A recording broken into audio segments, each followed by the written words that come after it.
This podcast may contain content that is graphic and disturbing in nature. Listener discretion is advised. After opening fire on colleagues during a routine faculty meeting, many said that this biology professor must have just snapped. However, a closer look at her history would reveal several warning signs that went ignored.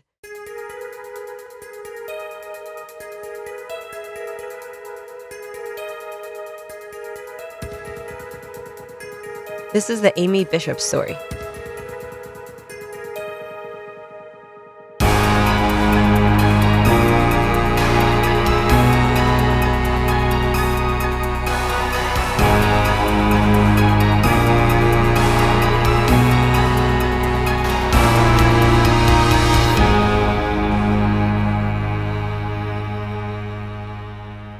Morning, Megan. Morning. It's early. It is early, but thank you for getting up and getting ready early today to record. I appreciate it. I know. I'm taking one for the team today.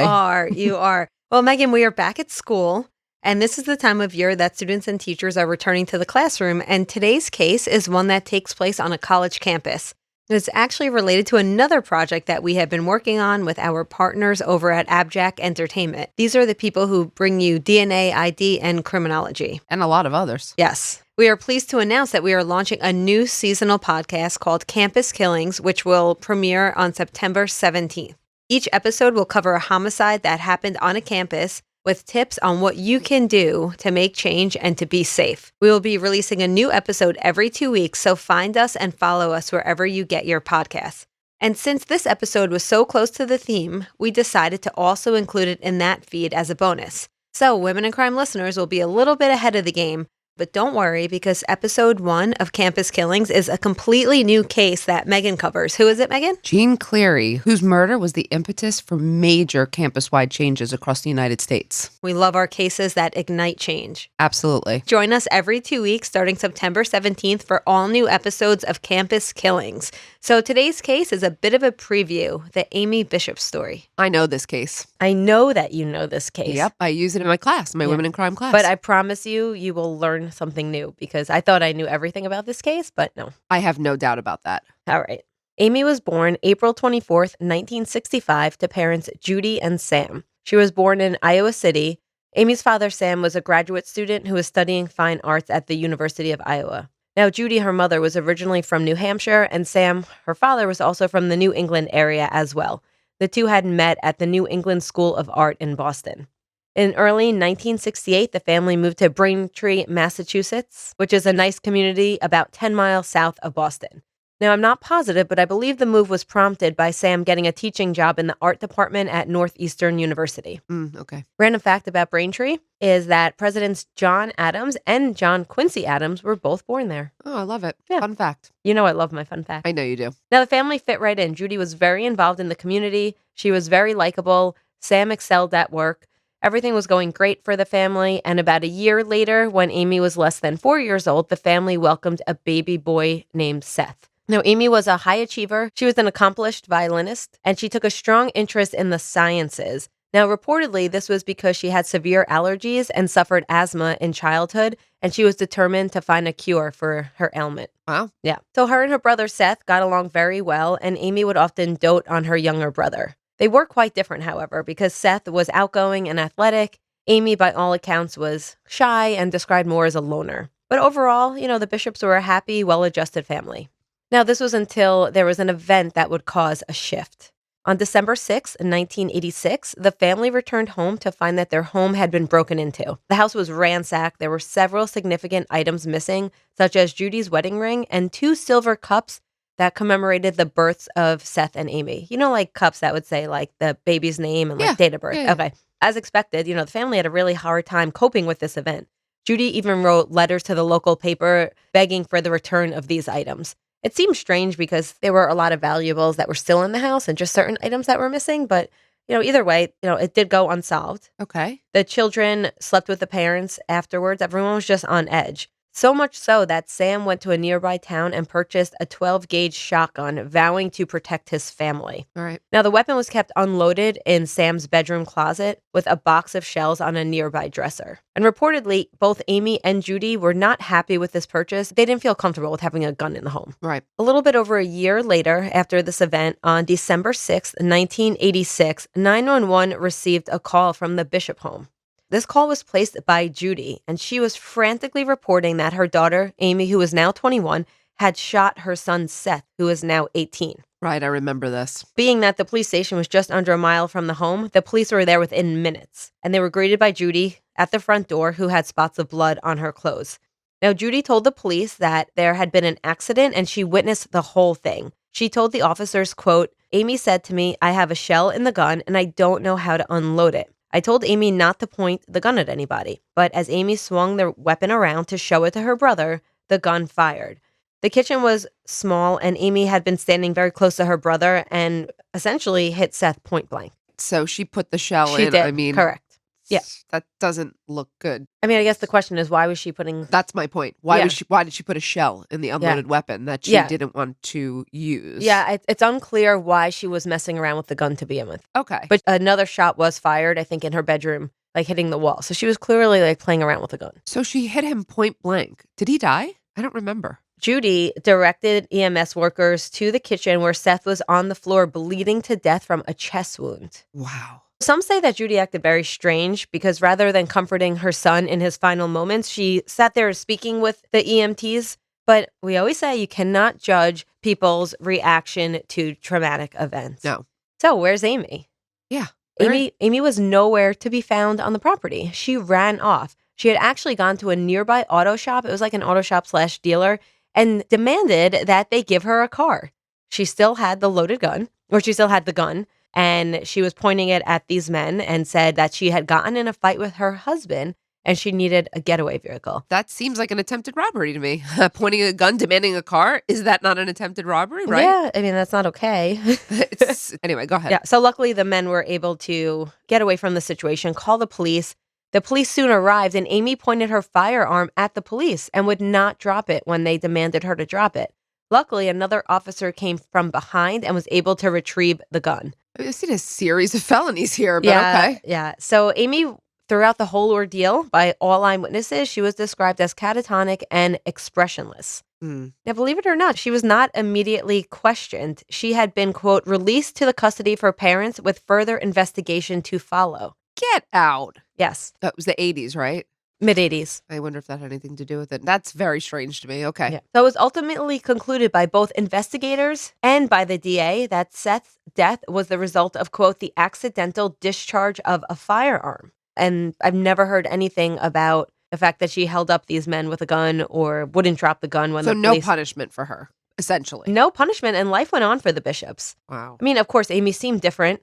Some say she felt guilty. However, she always maintained that it was a horrible accident. Okay. And she never received any counseling. And the family stayed in the home in which their son bled out on the kitchen floor. I don't think I could do that. So I know your wheels are turning already. I know. You see me on my eyes. I'm like, And believe it or not, we haven't even gotten to today's story. I know. This is just the background. I know. Okay, so what happened? Amy moves on. She excels in school. She attended Northeastern, and she put all her energy into her studies, and she did very well. While she was in school, she met Jim Anderson. Now, he was a fellow student at Northeastern, and they met in a campus group devoted to Dungeons and Dragons. Oh, gosh, I remember. Do you that remember game. Dungeons and Dragons? I do. I was never into it, but I yeah, remember. so it was popular during the late 70s and the early 80s. And actually, it kind of reemerged during COVID. Did you know this? No. With like people playing on Zoom and, Skype and other platforms. That makes sense to But me. for people who don't know, it's a tabletop game, like not a video game.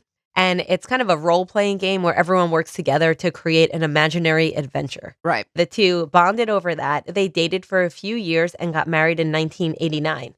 And just 1 year prior, she had began her graduate studies, working towards a PhD in genetics at Harvard. That's an impressive resume. She's clearly smart. While in school, she gave birth to her first daughter in 1991, and 2 more daughters would soon follow. In 1993, Amy received her PhD from Harvard and had begun her postdoctoral work at the Harvard School of Public Health. Okay.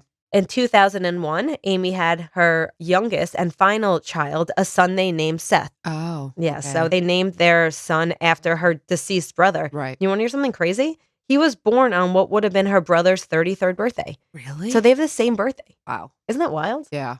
Amy struggled to keep up with a demanding job and raise her children. And while Jim was a supportive husband, he did not contribute financially, which left the burden all to Amy. What did she do? What did she do? Was she still in her postdoc then? She was still in her postdoc. Okay. Yep. So apparently, according to Amy, Jim was, quote, too smart to work.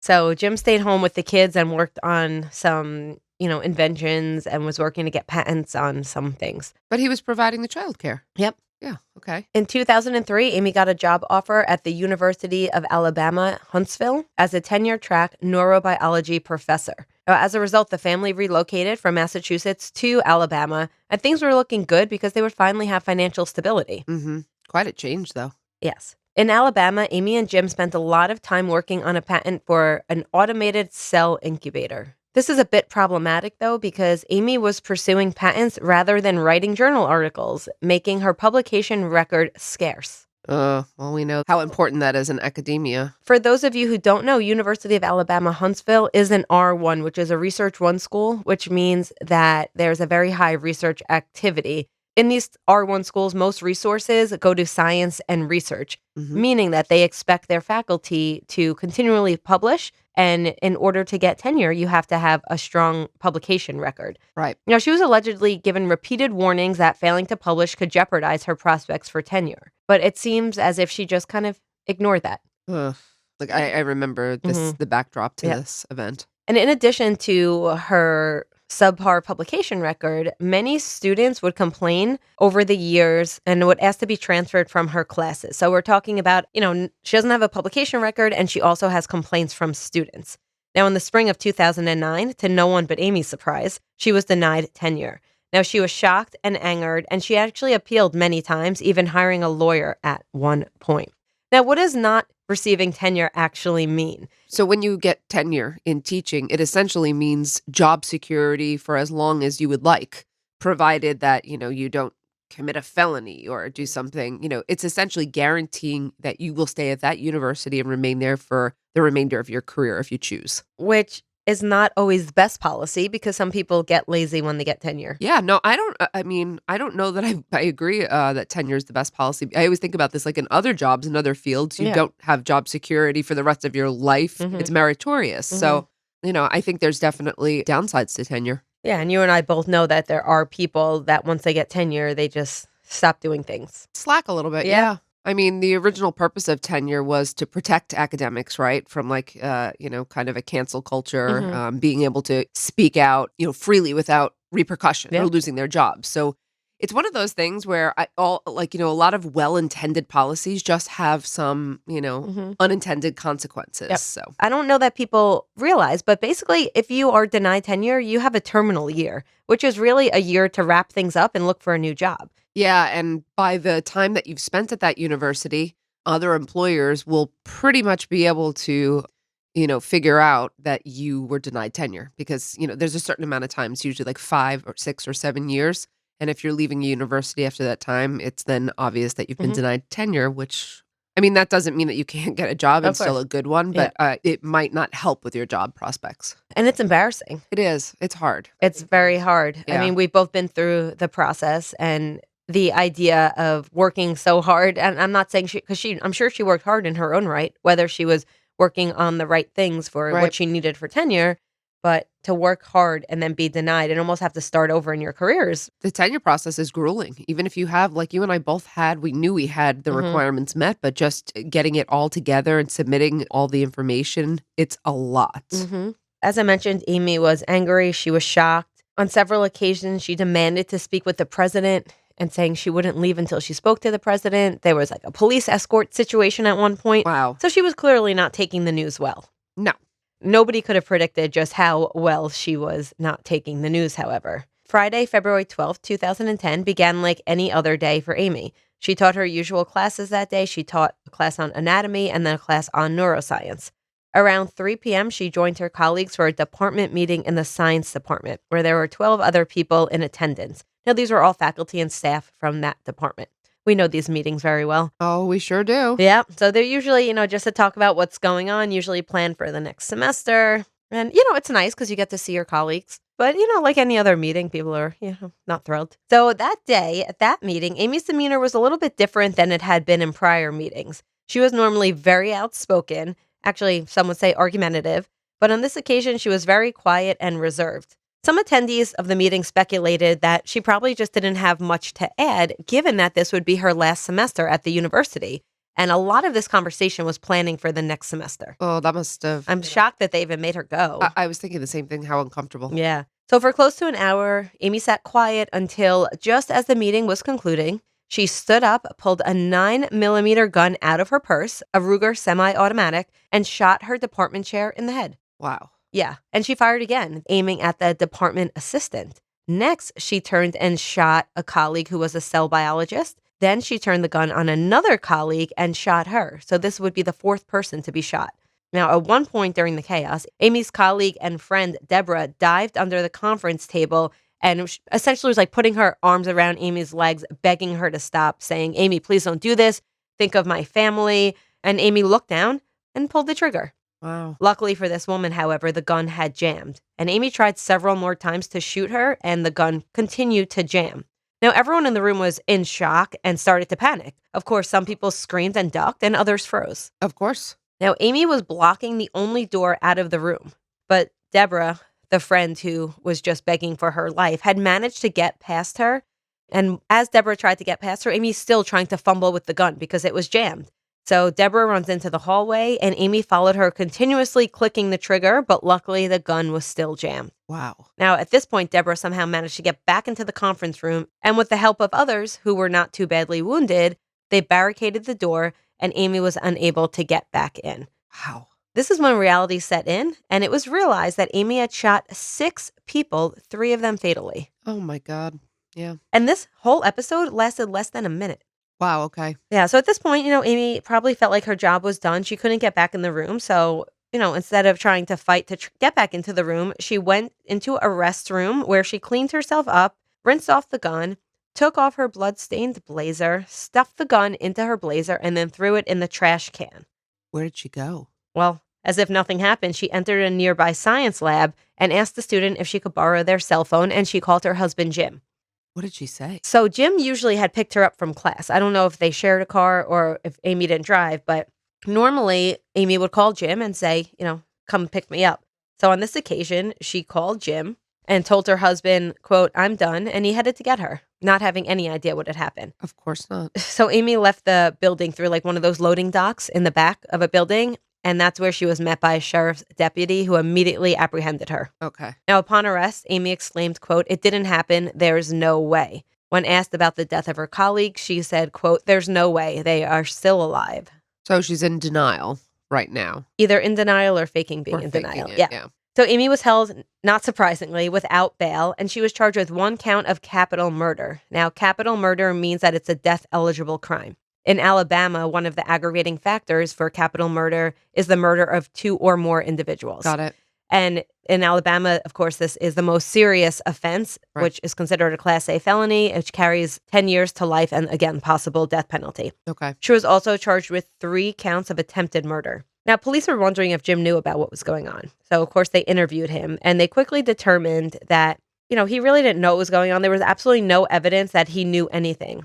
I wouldn't think so. It was his gun, though, and he did go to a shooting range with Amy a few weeks prior, but I don't think that means anything. Yeah. The next morning, the sheriff's department received an interesting phone call. It was the chief of police from Braintree, Massachusetts, saying, quote, "The woman you have in custody, I thought you'd want to know, she shot and killed her brother back in 1986. Right. I think once the police in Massachusetts found out about this, they started putting things together like, oh, this isn't the first time this woman was violent. Yeah. 2 days later, Amy attempted to take her own life, but she was given medical attention and she had survived. And this was while she was in jail. On September 24th, 2012, Amy pled guilty and was sentenced to life in prison without the possibility of parole. Now, interestingly, this was after she had withdrawn an earlier plea of not guilty by reason of insanity. I thought she was going to go for the insanity So she plea. did, but then they withdrew it. Have you heard about this process of changing a plea? Like, any idea why they may have withdrawn the early plea and have just decided to plead guilty? They took the death penalty off the table. They did, but remember, if somebody is found not guilty by reason of insanity, then they are often confined to a mental health facility rather than a prison. Yeah, but if they didn't buy it, if the jury doesn't buy it, then that doesn't prevail. But maybe she didn't want to go to a mental health facility. Well, and also, people believe that the insanity defense is used often and often successful for what we see in popular media. However, it's only used 1% of the time, and it's only successful in about a quarter of the cases. So Right. it's not easy to be found not guilty by reason of insanity. So what's the reason she changed her plea? That is unknown, but it seems to me that they didn't have the clear and convincing evidence to establish the insanity defense. Okay. Amy filed an appeal on February 11th, 2013 on a few grounds. Now, one being, Hold on. She's appealing, but she's pled guilty. yeah. Okay. I'm just thinking, when people are appealing, it's usually because they've have issues during trial. Well, listen to what she was appealing on. Okay. All right. And then I'll tell you why she didn't win, but you're on the right track. So one of the grounds was that she was not informed of the rights that she would be waiving by pleading guilty. Oh, I see. Okay. And she All also right. says she was not correctly informed of the minimum range of punishment and that the circuit court had failed to explain that she could withdraw her plea. Okay. That makes sense. Yeah. Now. A few months later, in April of 2013, the Court of Criminal Appeals of Alabama rejected the appeal, stating that Amy failed to challenge the validity of her guilty plea in the circuit court. Okay. Through Amy's lawyer, there was a statement that she had wanted to be tried for her brother's death. Because remember, that's still on the table as well, because she said she wanted to vindicate herself because she always maintained her innocence, saying that it was an accident, and she believed if the case did go to trial that she'd be able to prove her innocence. Okay. However, the police in Massachusetts did decline to seek her extradition for her brother's death. All right. Because there's no point, I don't think. It seems like she's already life without parole. I wouldn't think so either, but if an appeal does prevail at some point, I would assume that's the reason why, again, when someone's found guilty, Yeah. that you go for other convictions. But maybe they felt like this was a slam dunk. I don't know. Okay. Who knows? Or maybe they didn't have the evidence. Mm-hmm. Yep. Because It sounds like they did. yeah, it sounds like although it may have been a situation that might not seem accidental, I don't see the evidence that would have held up in court. Yeah, I agree. Amy is currently serving her time at an Alabama state women's prison, which is a max security and houses the state's death row population. She's 57 years old, and she holds the title of the first academic in U.S. history to be accused of gunning down fellow professors. Yeah, I think I knew that. I'm not sure that there's been any since. I know that there have been threats, but I have not come across any cases since in which a professor harms fellow I don't know professors. of any offhand. I'm not exactly sure how Amy's spending her time in prison, but there was a report of her being assaulted a few years back. Not sure what the circumstances were By an inmate or? by an inmate. Okay. Yeah. So what's going on with Jim and the children? According to an interview with Jim about 2 years ago, he says that he is still married to Amy, but this is purely for financial reasons. Now, the children are all adults, and he says that they don't visit often. What do you mean financial reasons? Just saying divorce, it's cheaper to stay married than get divorced. I mean, I don't understand. That was just what he was quoted saying. okay, fine. So, remember, she had 4 children. Yes. Unfortunately, on April 19th, 2021, her young son, Seth, died. Oh no, of what? Yeah, he died from a gunshot wound. It's unclear the circumstances around this, but the media was quick to point out the irony Yeah. because Amy had killed her brother Seth by firearm and then her son Seth, who shares the same birthday with her brother. What a tragic irony. It's very tragic. He had died from a gunshot wound, and it seems as though a friend or an acquaintance had shot him, and it seems accidental. Like they were Oh charged my- with reckless manslaughter. Very cruel It's twisted eerily fate. similar, right? Yeah. Oh, that's very sad. Yeah. Okay, let's talk about some, in hindsight, right? So we can always look back and say, were there warning signs? Were there red flags? Other than the death of her brother, there were actually some other strange incidents or what some might call red flags. I think I remember one of these, but go ahead. Yeah. So in 1993, Amy's postdoctoral advisor at Harvard, she apparently had a dispute with him. Now, it's unclear what the dispute was about, but he did receive a suspicious package in the mail one day, not long after their dispute. He had opened it carefully because the Unabomber was active around the time that he received this. Right. And he saw that there was a trigger mechanism attached to a pair of pipe bombs. So he received a pipe bomb in the mail? He received a pipe bomb in the mail. Now, Amy and her husband were questioned by ATF because through investigation, I guess they asked this gentleman, do you know of anyone that would want to harm you? And I guess he gave their name. Law enforcement interviews at the time revealed that Amy and Jim had spoken to friends about how one might build a pipe bomb, but they were never charged and the case remains unsolved. I don't like that coincidence. Yeah, so who knows? We don't have the right. evidence, but I don't like it, though. yeah.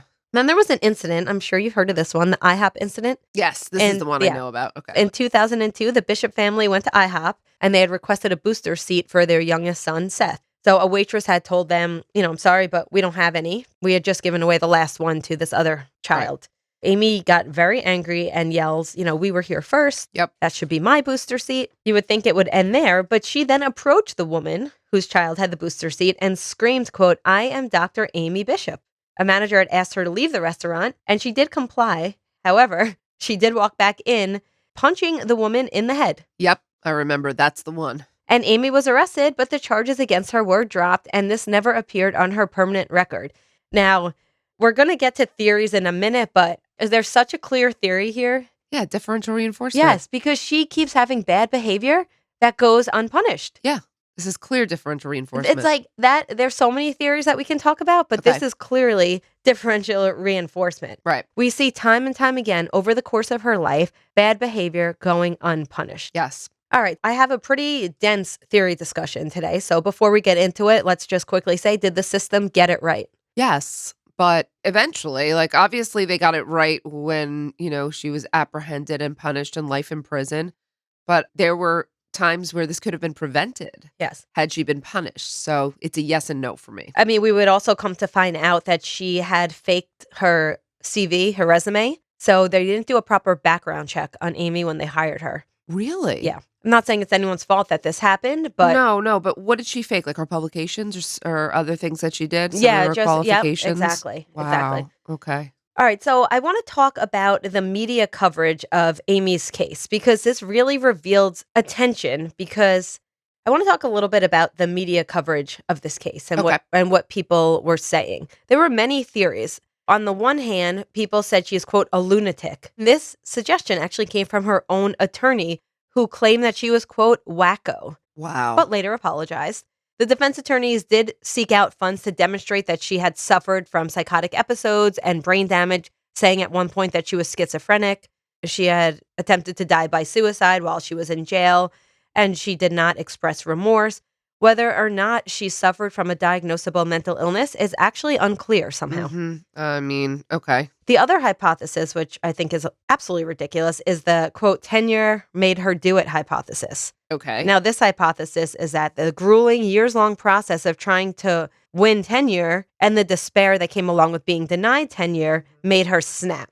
I think this is too simplistic. It's too simplistic, but it might have been like the straw that broke the camel's back. Also, though, she learned that she wouldn't get tenure in March of 2009, which was almost a year prior to the murders. So I don't know if it was just stewing that long, but it's not like she snapped when she found out right away. Yeah, it wasn't like a snap in the moment. I see what you're saying. It is not public knowledge who votes for and against a promotion to tenure. However, Amy somehow found out it was reported. Okay, yeah. You can see, I've sat on these committees before too, so you can see how many people vote yay or nay, but yeah, they don't identify those people specifically. So although Amy was never formally diagnosed, I see clear signs of a few personality disorders. I see them too.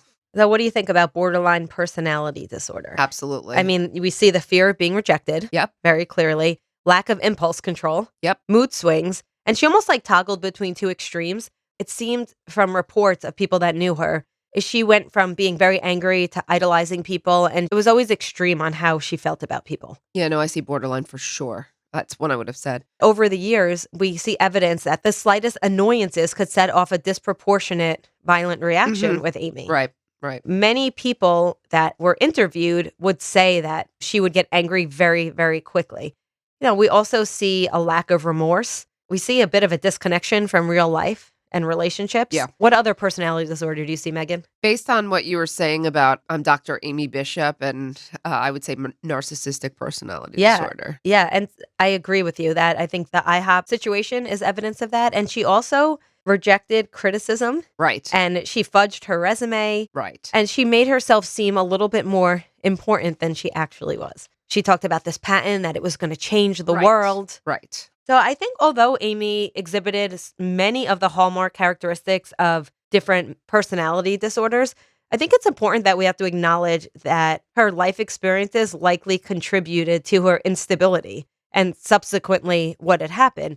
I mean, whether or not her brother's death was accidental, that's still very traumatic, and she never received any counseling or anything Sure. from that. Yeah, I agree. So let's just assume it was accidental. Could you imagine living with that kind of guilt? No. And if it wasn't accidental, then she clearly has been suffering some mental illness for many years undiagnosed. If it wasn't accidental, you're saying it had to be mental illness that Doesn't caused her to have do to it? it doesn't have to be, but I would think that it just doesn't seem like something a mentally healthy person would do. Shoot your brother that you have no issue with? No. I agree, but it doesn't necessarily No, it's it not doesn't mean it. if not therefore, but I tend to think the shooting was an accident. Actually, no. I'm not sure. Yeah. I don't know. I'm just Yeah. it's a whopper. And even if it was an accident, it's not okay that she then held up people with a gun demanding a car. Well, so I don't know about the brother, but that was my surprise after. I'm like, okay, Yeah. now we have attempted robbery, brandishing a weapon, resisting arrest. Then she punches a woman in the head. I mean, you have a lot of crimes that she's committed for Yeah. which she has never been punished. Yep. So you think you're definitely with me with differential reinforcement being probably primary I think indicator so. here. Yeah, no, I think so. And maybe also I think low self-control. Yes. So self-control is a general theory of crime by Hershey and Gottfredson, but they basically stated that people with low self-control are more likely to commit crimes. Yep. And they describe features of low self-control, which is like a lack of patience, quick-tempered, use of like physical acts, and they blame that. And for that's the controversy Yep. of theirs, not that it's low self-control. The Mhm. controversy with that theory is that they attribute that to usually parental rearing and that being problematic.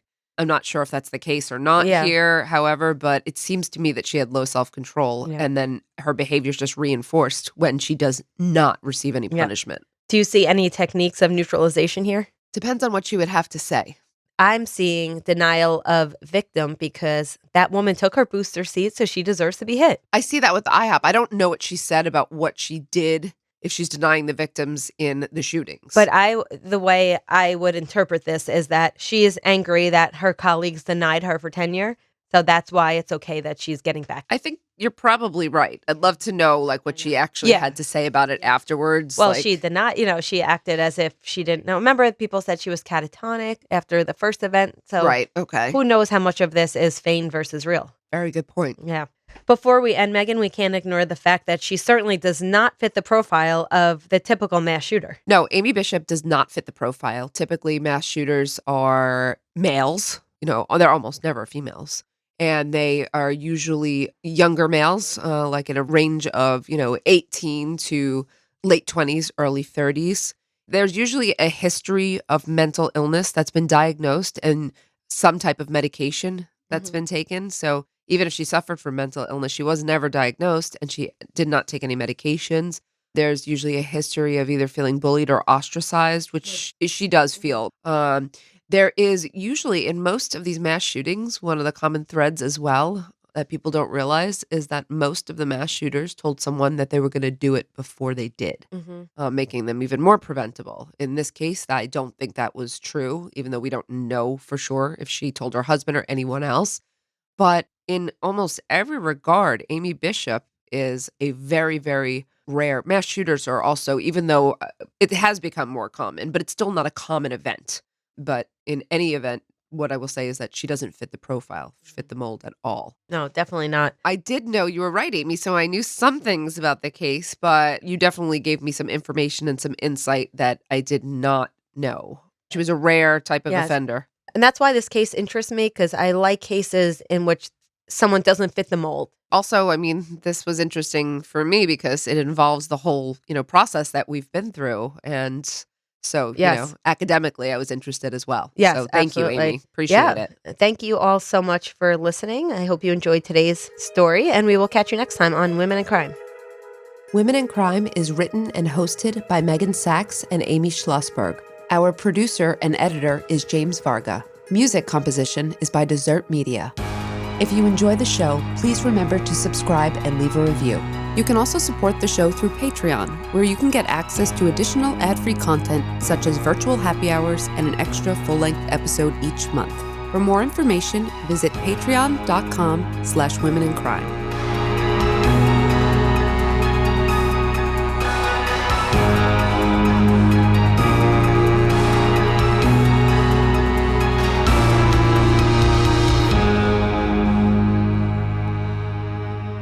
Sources for today's episode include The New Yorker, The Los Angeles Times, The New York Times, Huffington Post, Boston Globe, CBS, PatriotLedger.com, and the Chronicle of Higher Education.